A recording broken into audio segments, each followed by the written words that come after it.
గడ్డిని ఎవరు సృష్టించారు? షైనీ, గడ్డిని దేవుడు సృష్టించాడు. దేవుడు భూమి గడ్డిని, విత్తనములు గల మొక్కలను మొలిపించునుగాక అని పలికాడు. అప్పుడు భూమి వాటిని మొలిపించింది.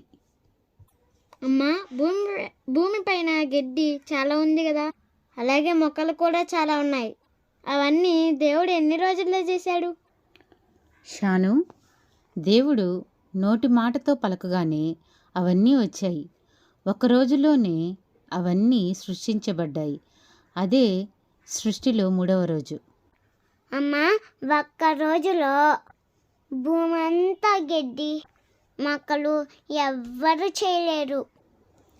షైనీ, దేవునికి అసాధ్యమైనది ఏదీ లేదు. ఆయన నోటి మాటతోనే ఒక్క రోజులోనే సృష్టించాడు.